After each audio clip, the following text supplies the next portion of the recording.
By the time the guns fell silent in 1918, Serbia had lost over 1.2 million lives. That was 28% of its entire population, the highest proportional death toll of any nation involved in the First World War. Despite this catastrophic loss of life, the nation emerged from the wreckage of the war as the dominant power in the Balkans, having unified a massive new territory under its own crown. This presents a striking contradiction. A country that was nearly erased demographically somehow secured the conflict's greatest regional victory. Survival depended on a military strategy that completely inverted the standard logic of warfare. Instead of fighting to the death for every inch of their physical homeland, the High Command chose to walk away from it. To understand why a military would intentionally abandon its own territory, we have to look at the geographic trap they were caught in right before the shooting started. Take a look at this map of Southeast Europe in 1914. Serbia is entirely landlocked, boxed in by rugged terrain, and overshadowed by the massive Austro-Hungarian Empire looming directly to its north and west. That close proximity caused severe friction. Austro-Hungary had recently annexed neighboring Bosnia, and they were actively working to block any Serbian corridor to the Adriatic coast, cutting off their access to the sea. When Archduke Franz Ferdinand was assassinated in Sarajevo, Austro-Hungary used it as the necessary pretext to declare war on Serbia in July 1914. Serbia managed an impressive mobilization, pulling together over 400,000 men, but they were desperately short on equipment, relying heavily on imports for basic ammunition, and sitting outgunned nearly 2-to-1 in critical field artillery. On paper, the Serbian military lacked the raw resources to endure a sustained assault from a global power, especially while trapped within such narrow geographic borders. The Austro-Hungarian army launched its first major offensive in August 1914, pushing in heavily from the north and west. The invading forces easily held the artillery advantage, but the Serbian defenders knew their own rough, mountainous terrain intimately. They used the jagged topography to bottleneck the advancing columns and neutralize the enemy's heavier weapons. The resulting clash at the Battle of Ser was a major tactical upset. Serbian forces routed the invaders, sending the Austro-Hungarian army into a chaotic retreat back across the Drina River, securing the very first Allied victory of the war. That initial success bought them only a brief respite.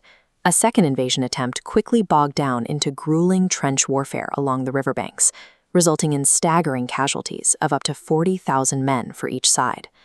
A third Austro-Hungarian push finally broke through and captured the capital, Belgrade, in early December. Yet within weeks, the Serbian army mounted a counteroffensive that drove the invaders completely out of their territory once again. By the end of 1914, Serbia proved they could use their geography to repel a superior empire. But this stubborn resistance embarrassed the Central Powers, which meant the next attack would be far more lethal. By October 1915, the German High Command decided to intervene. They needed to crush the Serbian resistance to clear a direct land route to their Ottoman allies in Constantinople. This map illustrates the scale of the new trap. Germany and Austro-Hungary poured in from the north and west. Simultaneously, Bulgaria joined the war and attacked from the east, fracturing the Serbian defenses across multiple fronts. By late November, the Serbian High Command looked at their shattering lines and realized that trying to defend their physical territory against a three-sided invasion would mean the total destruction of their army. In an unprecedented move, they ordered their entire military to abandon the homeland and march southwest, straight into the winter conditions of the Albanian Alps.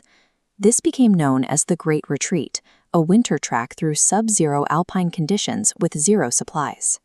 Hundreds of thousands of soldiers and civilians marched under constant threat of disease and aerial bombardment. The toll was horrific. Freezing temperatures and starvation claimed the lives of nearly 80,000 soldiers and 160,000 civilians before they ever saw the coast. The Serbian leadership knowingly initiated a march that would kill a massive portion of their own people.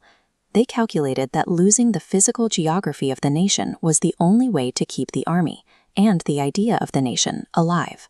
Despite the horrific losses, the gambit worked. Roughly 120,000 battle-ready troops survived to reach the Adriatic coast, where Allied ships evacuated them to safety in Greece. These surviving veterans were rested, re-equipped, and eventually sent to the Macedonian front, taking up positions alongside French and Greek forces. After years of static trench warfare, these preserved forces spearheaded the climactic Battle of Dobropole in September 1918, smashing through entrenched Bulgarian lines. That single breakthrough created a massive strategic ripple effect. It forced Bulgaria into an unconditional surrender, drawing Central Powers troops away from the Western Front and helping to bring the entire war to a close. When the conflict finally ended in December 1918, the map of Southeast Europe looked nothing like it had 4 years prior. The rival Austro-Hungarian and Ottoman empires had collapsed entirely. Looking at the post-war borders, we see the result. Serbia formed the core of the new kingdom of Serbs, Croats, and Slovenes, later Yugoslavia, securing its dream of a unified state with access to the sea.